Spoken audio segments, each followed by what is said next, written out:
It's 3 a.m. You're staring at the ceiling. You check your phone. Nothing. You lie back down and start doing the math on how many hours of sleep you'll get if you fall asleep right now. This exact moment, wide awake in the dead of night, feels like a personal failure, a broken habit, a modern malfunction. But what if it isn't broken at all? What if the version of sleep you're chasing, one long, unbroken block of 8 hours, is actually the strange one? What if your ancestors were waking up in the middle of the night too, on purpose, for thousands of years, and nobody thought anything was wrong with them? Start with the assumption everyone carries without questioning it. Sleep should be one continuous block. Lights off, eyes closed, nothing happens until morning. Anything else gets a label. Insomnia? Sleep maintenance disorder. A problem to be fixed with an app or a pill. There's an entire industry built around correcting this exact moment.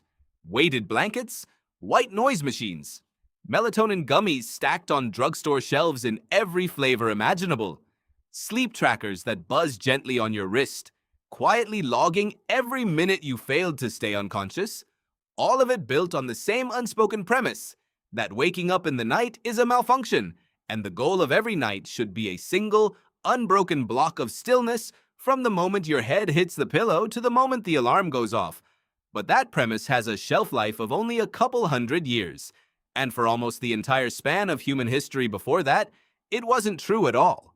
The historian A. Roger Ekirch spent over a decade digging through diaries, court records, and medical texts from pre-industrial Europe, and what he found didn't match the modern assumption at all.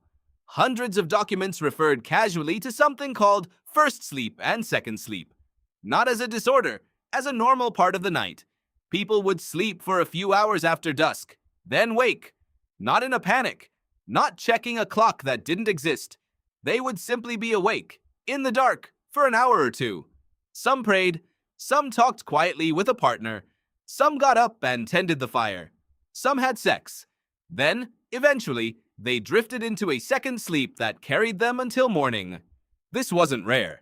It was so ordinary that writers referenced it the way you'd reference lunch.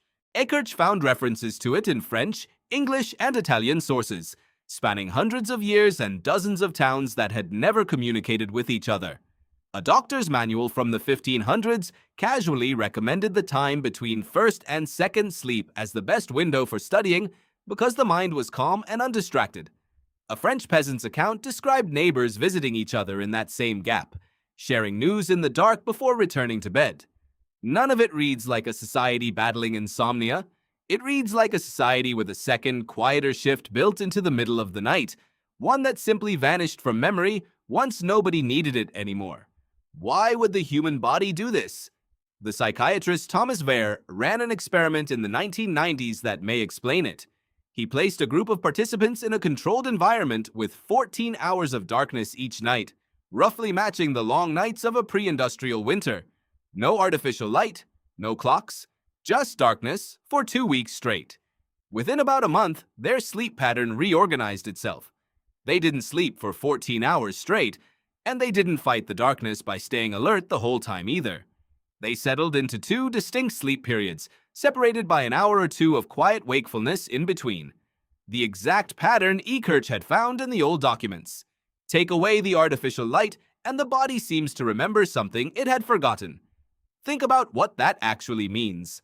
A pattern buried so deep in human biology that it resurfaced within weeks, in adults who had spent their entire lives sleeping the modern way, the moment the environment reverted to something older.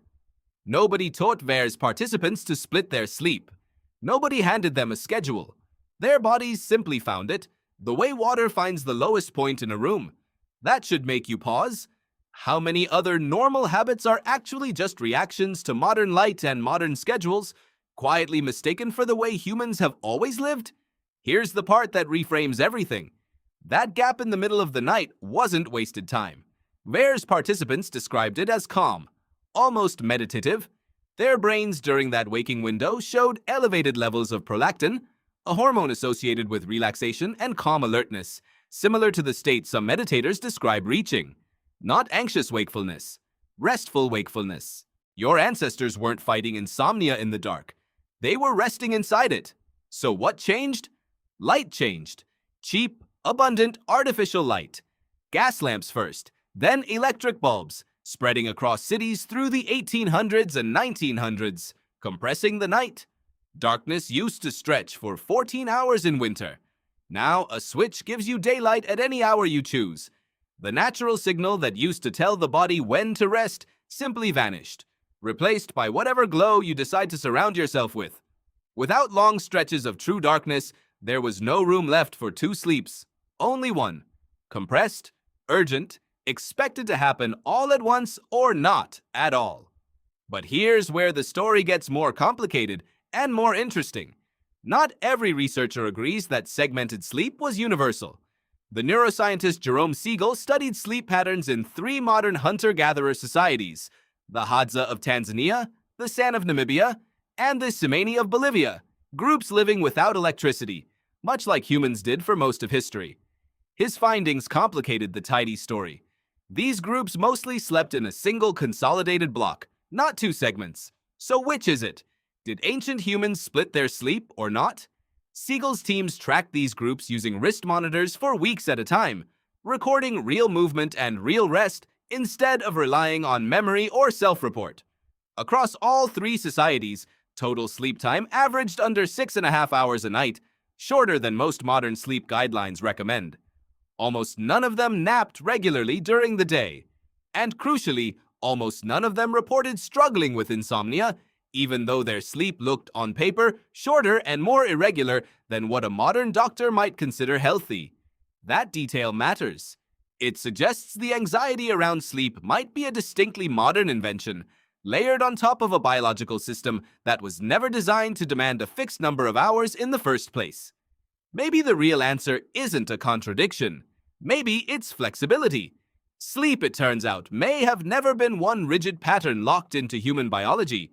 It responded to season, to latitude, to how long the darkness actually lasted.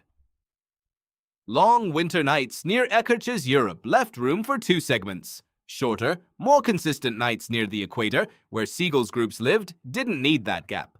The body wasn't broken in either case. It was adapting to the dark it was actually given. Which means the anxiety you feel at 3 a.m. might be misplaced anxiety. Not about the waking itself, but about a rule you never agreed to that says sleep must be seamless or it's failing. Think about what actually happens in your bedroom tonight compared to a room 400 years ago. A phone screen throwing blue light directly into your eyes at midnight, streetlights leaking through the blinds, a digital clock glowing red in the corner, quietly reminding you exactly how few hours remain, converting rest into a countdown. None of that existed for most of human history. Darkness used to be total. Now it's optional and rarely chosen. So when you wake at 3 a.m. today, the old adapted response would be stillness. Quiet. No panic. No glowing rectangle pulled toward your face to check what you're missing. Just a window of wakefulness. The same one your ancestors would have recognized instantly, except now it arrives in a body surrounded by triggers built to treat that moment as an emergency instead of a rhythm. Maybe the problem was never the waking. Maybe the problem is what you do the second you notice it. Consider how much of your relationship with sleep is actually a relationship with anxiety about sleep. The moment you wake and see a clock, your brain doesn't register rest. It registers a deadline. 6 hours left. 5 hours left. Every extra minute awake starts to feel like theft, stolen from a bank account that was never supposed to work that way in the first place. A 400-year-old peasant lying awake in the dark had no such countdown. No number glowing red in the corner of the room. Just darkness, stretching on, with nowhere urgent to be until the sun decided otherwise. That single difference, a clock you can see versus a clock you can't, may explain more about modern sleep anxiety than any mattress or supplement ever could. There's something almost comforting in that. The fact that you stir at 3 a.m. doesn't mean your body is malfunctioning.